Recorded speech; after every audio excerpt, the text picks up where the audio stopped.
In our last lesson, we talked about bonds that occur between metals and non-metal atoms, which are ionic bonds, because the metals need to give away valence electrons to become stable, and the non-metals need to accept additional valence electrons. Those create the positively and negatively charged cation and anion that then form the ionic bond. In this lesson, we're going to talk about two other major types of bonds that result from different combinations of elements. The first one is the covalent bond, and this is between two nonmetals. Okay, it'll be very important in this unit that you're able to look and tell the difference between metals and nonmetals. So you'll have to look at the elements and be able to tell if they're a metal or a non-metal, so you'll need to make sure that you refer to your periodic table. You should have the stair-step line drawn in. Remember, the metals occur to the left and the non-metals occur to the right. Now the metalloids, if they are to the left of the line, they are more metallic in their nature, and if they occur to the right of the line, they are more non-metallic in their nature. Also, don't forget hydrogen, even though it occurs to the left of the line, is a non-metal. Now, two nonmetals cannot form ions because neither one of them can give away valence electrons. They need to move to a lower energy state. Okay? And so giving away electrons will create way too much energy, so they need to take them. But if there's two of them to form a bond, they can do something a little different. They can share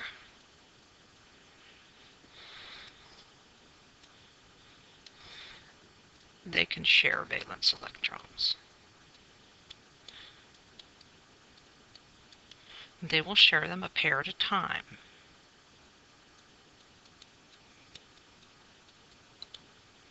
Usually it's one electron from each atom to make a pair.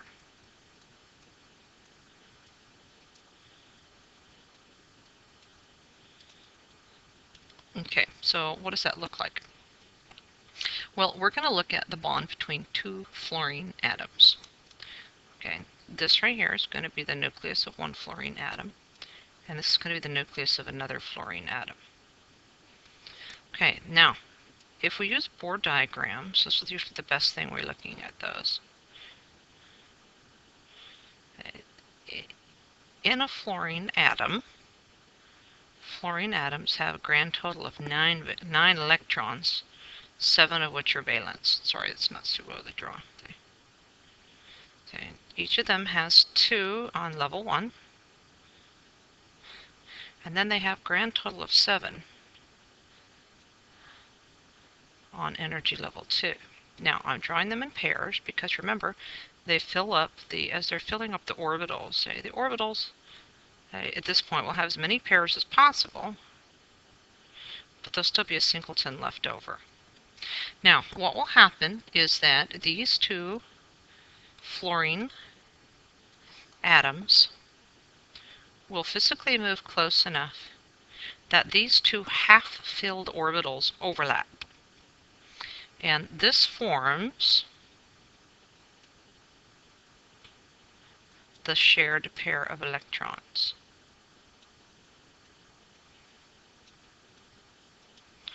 And so these are created when half-full orbitals overlap. So this has them, they still get that half-filled, they still have half-filled orbitals technically, but since their orbitals are overlapping, now the orbitals are full because each one has an electron from one and an electron from the other.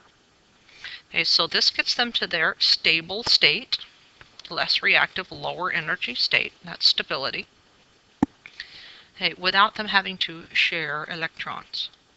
Okay, now there are no ions formed, okay, because there's no transfer of electrons.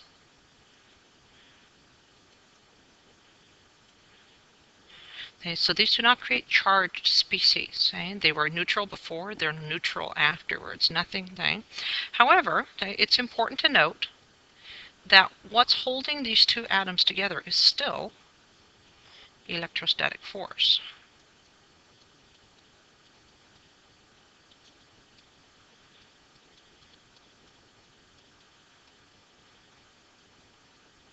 They just like what holds two ions together. Okay, now remember, electrostatic force is the attraction between positive and negative charge. So how is there electrostatic force in this picture when there's no ions? And what happens is the nucleus of each atom is attracted to the valence electrons of the other.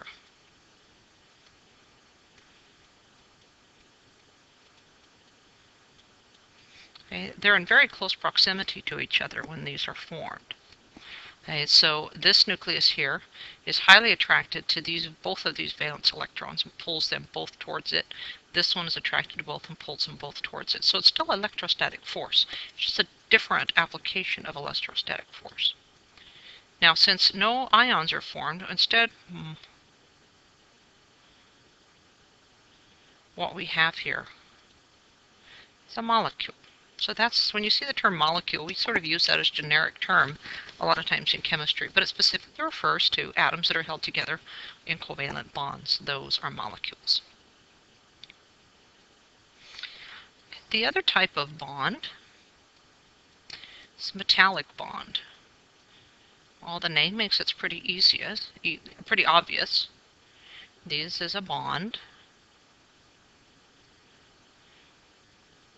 between metal atoms in a pure metal or an alloy. What is an alloy? An alloy is a mixture of metals.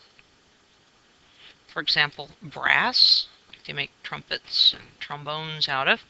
Okay, vases, doorknobs, is a mixture of copper and zinc. Okay, when they're melted together, they get kind of this gold color, and it's called brass.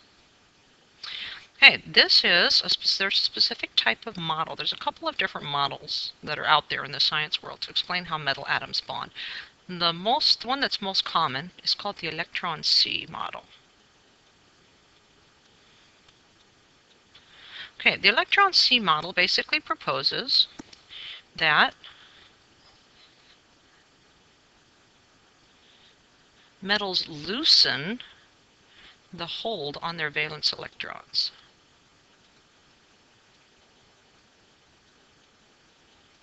Okay, it's kind of like parents at a park. Okay, so they kind of let their kids run around a lot farther than they would normally when they're at the park, opposed to, like, say, when they're at the grocery store or something. Okay, so the valence electrons move freely from orbital to orbital.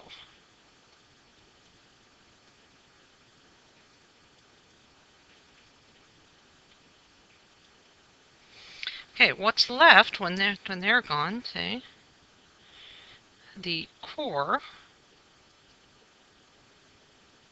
okay, or it's also called, this is kind of a weird term, quasi-ion is left. Okay, so what exactly is that?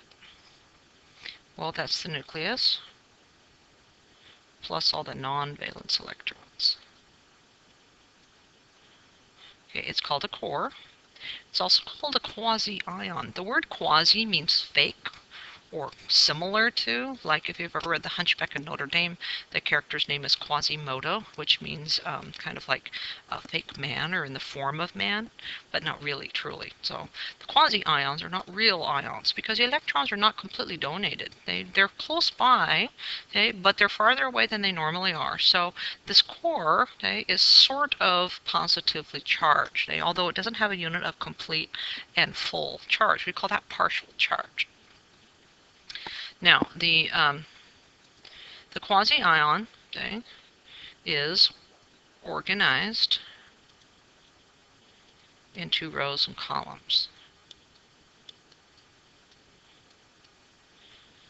Okay, so this is an ordered arrangement. Okay, so it's kind of interesting because it's a combination of highly organized and fairly chaotic, and I'll show you what I mean that. So we're going to draw a picture.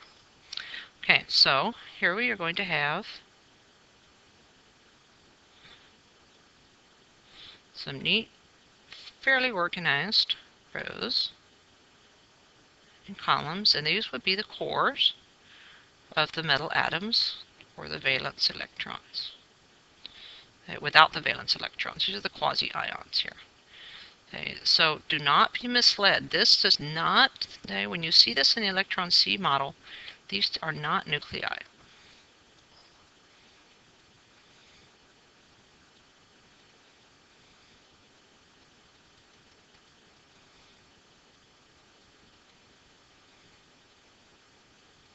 Okay, these do not represent the nucleus. Well, where are the electrons? Well, these are the valence electrons. Okay. Now, the number of valence electrons depends on what group the metal comes from. So if this was, this is group 1, then looks like we have 15 quasi-ions. We would need to have 15 electrons.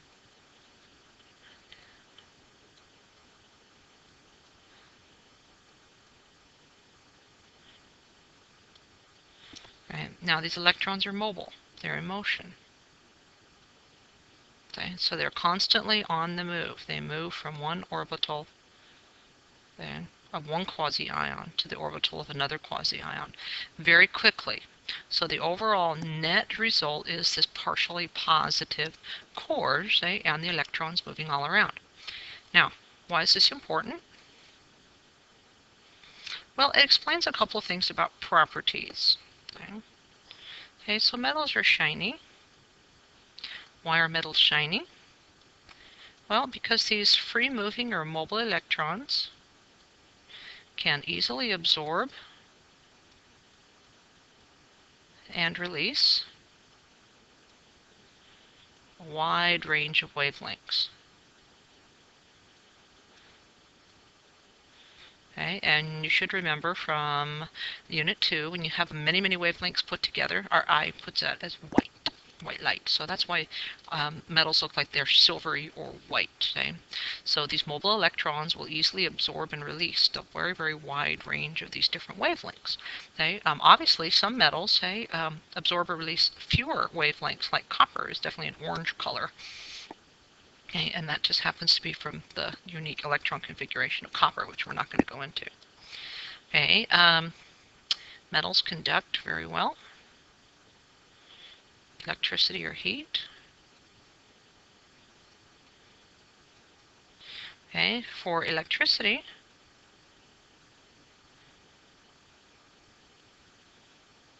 electricity requires mobile charged particles.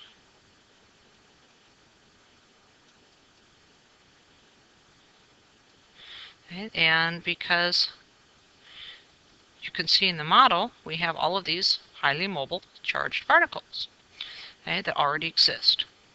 So it's very easy for electrical current to move through, because electrical current is nothing more than a stream of electrons that are in a particular direction.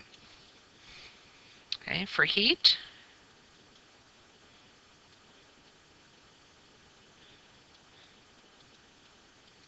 heat requires collisions between particles to heat conduction. Okay, so you already have all these moving electrons, so if you get something, heat basically all it does is makes like one edge of something move faster. Okay, so the particles start to move faster and they bump into these and they make them go faster. Okay, just think about it like if you had a whole bunch of people like standing out there in the mall, and then the bell rings and all these people pour out, and they make all those people start to move faster as well. Because they run into them, kind of push them along. Same thing. Okay, and the last property of metals, it's called malleability. Okay?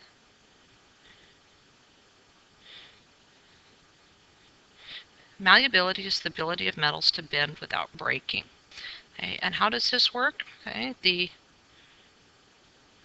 cores are highly ordered.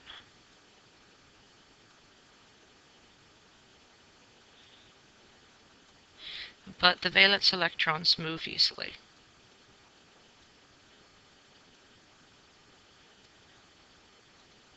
So what this means is that this arrangement, they can move in response to force.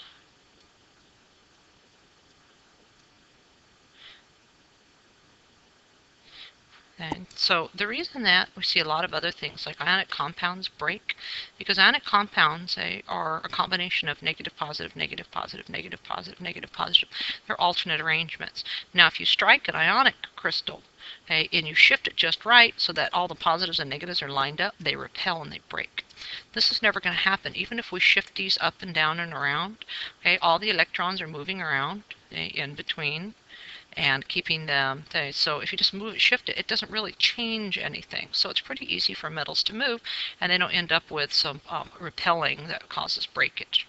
Okay, and the last thing is the high melting point.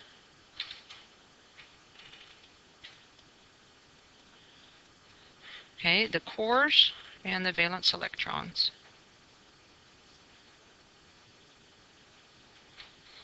are strongly attracted to each other.